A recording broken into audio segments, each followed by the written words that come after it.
I know, shock. I'm in the Range Rover. Where's the 911, you ask? It's at home.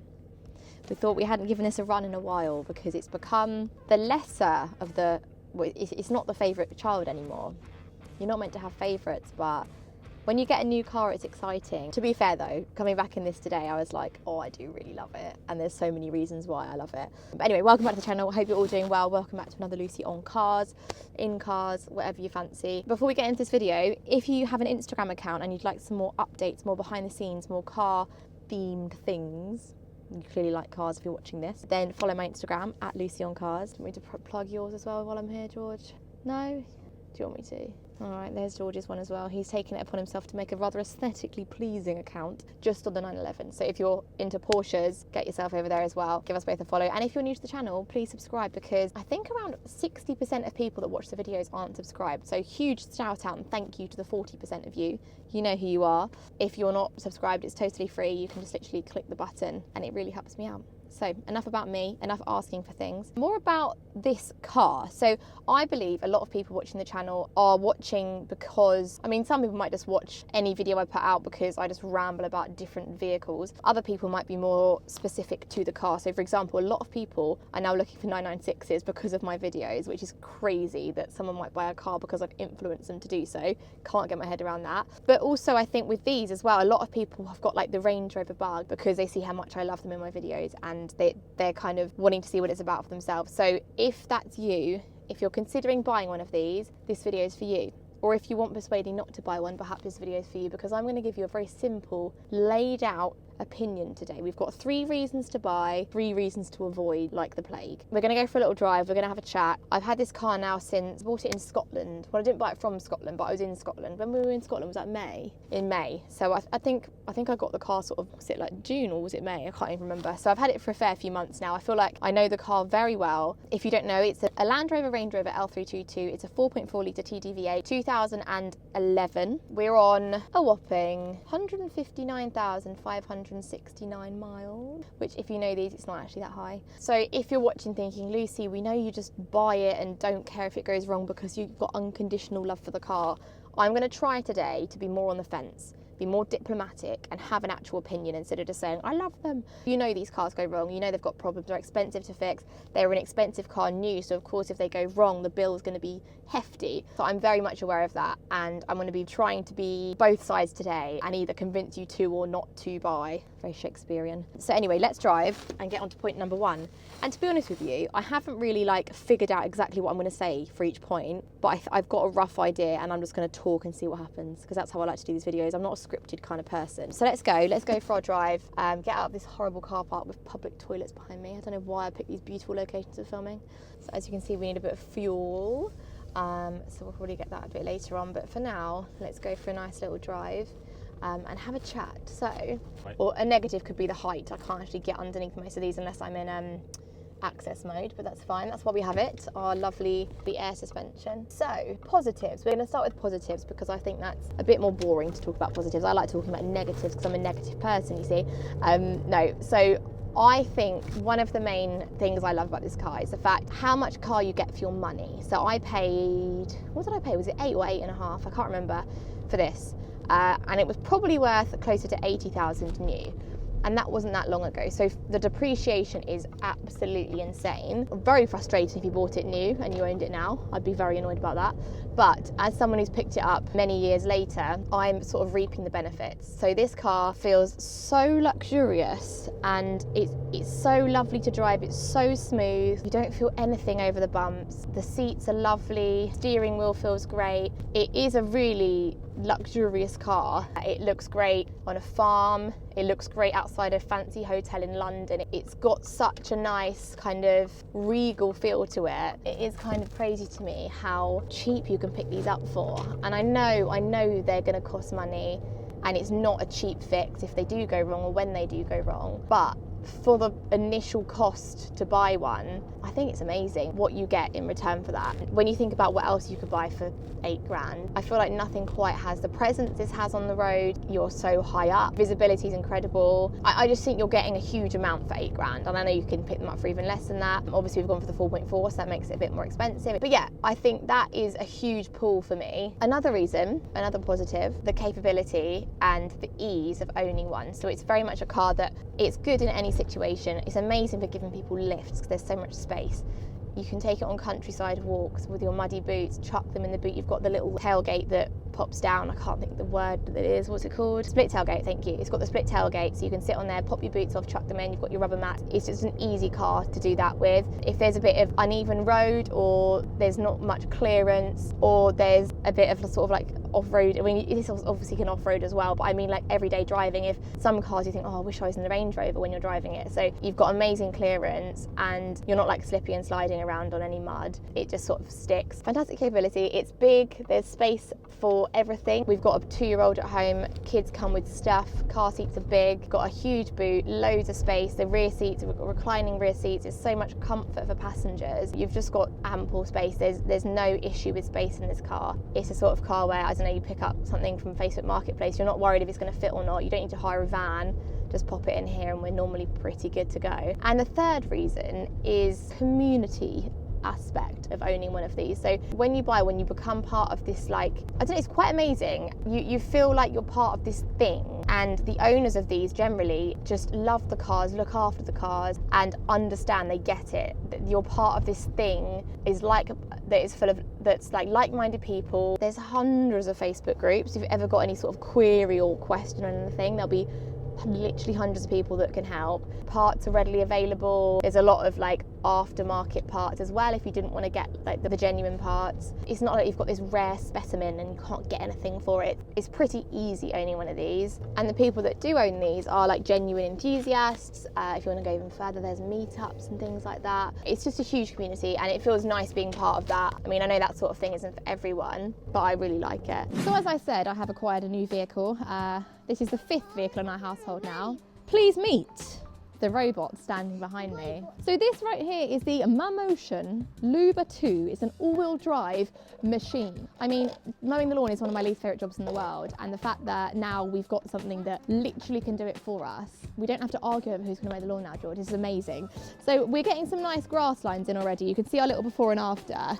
You map out your garden and the areas you want to be cut, and you leave it to it. Imagine normally when you're mowing the lawn how loud it is. This isn't loud at all. You can actually probably hear my 2-year-old son louder than the lawnmower right now. So they got in touch and said, Lucy, we know you like an all-wheel drive. You've got your Range Rover, that's definitely an off-road vehicle. You've got your new Porsche 911, you've bought the Carrera 4, and that's a 4-wheel drive. So can we please add to your collection with this?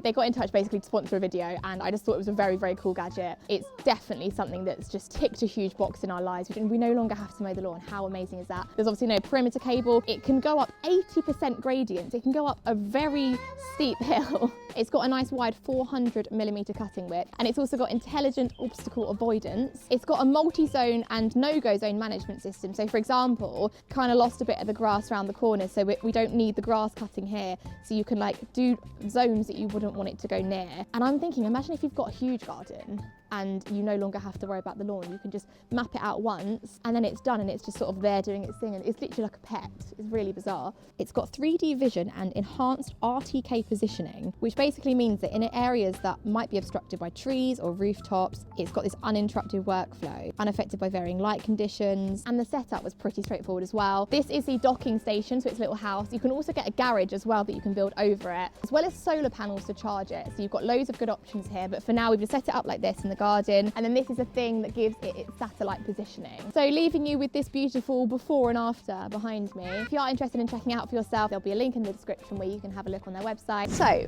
enough positivity.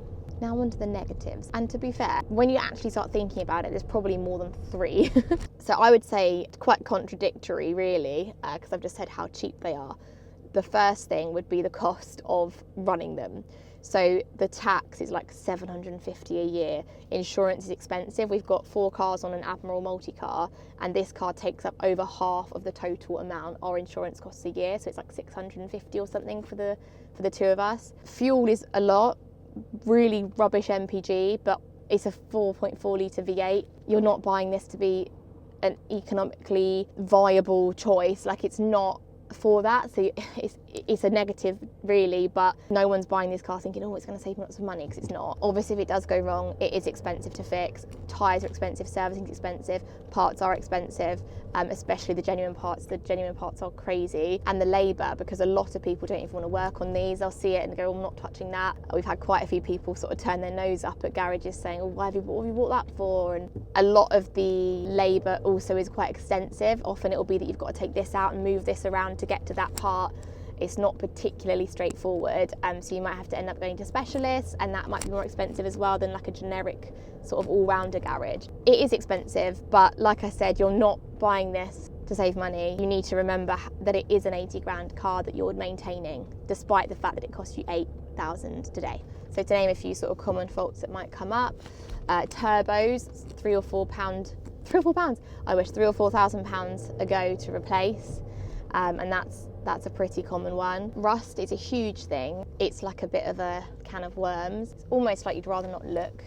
The closer you look, the worse it gets. So especially like rear arches, along the top of the tailgate, like the top bit just underneath the glass, along where it would say Range Rover, that's very common in the corners for it to start to go a bit rusty. And then I've even seen some where it's sort of gone, the metal's not really there anymore, it's all gone. You can get to the point where that's like an MOT failure. There's a few like common things that come up. So when you go and look at one, if you're looking to buy one, I'd 100% recommend an inspection, sort of getting it up on a ramp and actually having a proper look at it, because they are cars that can have a lot of things wrong with them. So it's definitely worth spending, I don't know, 100 quid or whatever it costs, £200 on an inspection before, just to cover your back. Because if you're buying a house, you're going to get surveys done, you're going to have people around to check that there's not any big cracks that can lead to this or that, and that the foundations are okay, and that it doesn't need repointing or anything. One magpie, damn it.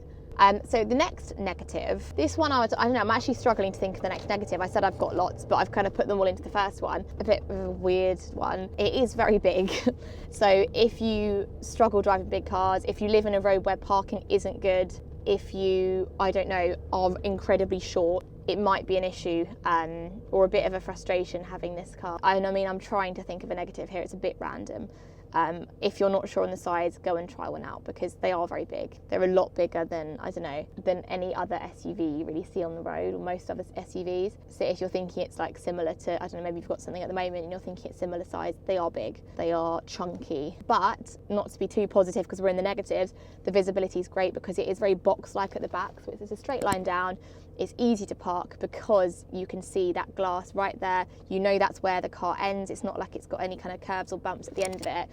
So that's a positive. Again, sorry, I can't help myself. Let me think of a third and final negative. Okay, the last one is probably more of an emotional, mental one as opposed to a physical. It's the anxiety these cars give you, because even if you've been inspected, even if you've got a good one, even if it looks good on paper, I don't know if it's just me, but you're just constantly hoping every single time you drive it that it's not gonna be, that your journey is not gonna end on the back of a trailer and the AA's come to rescue you. Like, this one's been great, actually. I know I shouldn't have said that, touch wood. This one's been great. First ever one, it seemed to sort of break down every week. It was a bit of a joke by the end of it. It would be like, oh my goodness, it's happened again, surely not. Our friends and family would say, where's the Range Rover? Oh, it's back in the garage. Like, it was just constantly having stuff done to it. They're not all like that, but you do have to be aware that some are, a lot are, and they definitely are cars that like to be maintained well and looked after and have money spent on them, and not just sort of just see what happens. I think the upkeep is very important. We put premium diesel in this. We've always been told that's a good idea, so we've done that. Maybe that's one of the reasons it's doing well so far, I don't know. This whole sort of joke of range anxiety, it's so weird. Like, if you don't have these cars and you've never driven one, you're probably thinking, well, why would you get a car that's an anxiety-inducing machine? Why would you do that? Like, what's the point? Get one that doesn't do that. But there is just something about them, and I say it all the time, I just can't really say no. Also, if you've only got the money for the purchase price, probably enough of a reason to sort of stay away, because it isn't going to be the only cost in the first year. I can pretty much guarantee that. I'd put a lot of money on the fact that there will be other costs that creep up, whether it's maintenance, repairs, even just consumable parts like bushes and things that would happen on any car ownership. They are sort of a little bit more expensive on these. But yeah, that I would say is a really good, if I don't mind saying so myself, roundup of how I feel. If you've got one of these or you've had one in the past, please let me know if you agree with my points or if you think I'm wrong or if you've got any other points. Please comment. I love comments. I read every single one of your comments.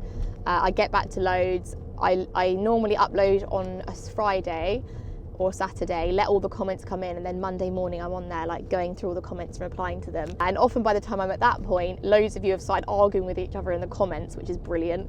I love it. I absolutely love comments. So please don't be shy, leave a comment. If it's your first comment, say first time commenting if you want.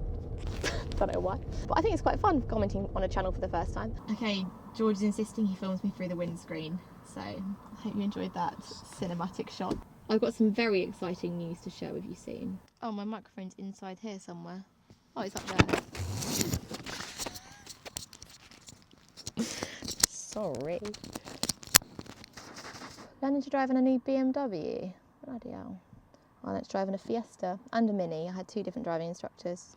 Not because I needed to, because the first one stopped during my lessons and I had to change to a different one. I've got some very exciting news to share with you all soon. I think I'm going to tell you, I can't tell you yet. I actually can't. Not being dramatic, I actually can't tell you. But I think it's going to be very early in the new year. So maybe just after Christmas, maybe before the new year, I don't know. So I'll let you know when I can tell you. But yeah, very exciting things to share very soon. Well, I think it's exciting, you might not. If you did enjoy this video and it's been helpful to you, please let me know in the comments. If you've hated it, don't bother telling me because I'll get very upset. No, I'm joking, do tell me because I need feedback. Feedback's important to grow. Constructive criticism. Where are you going, George? These shots are hilarious. I feel like any other channel would just let it happen and it'd be really like cool and cinematic, but I'm like telling you what's happening, pausing the video to let you do your walk around. Just let me know when you're done. Let me know when you're still again, nice and stable. Come on, what? Oh, we're going back through the windscreen to end. Perfect. So thanks so much for watching. If you did enjoy it, please give it a thumbs up. Subscribe if you're new, and I'll see you very soon in the next video on cars. If you didn't get that, that was for all the people that say I speak too fast, because I can speak faster, as demonstrated. See you next time. Sure. Drop to the floor. See you next time. Goodbye.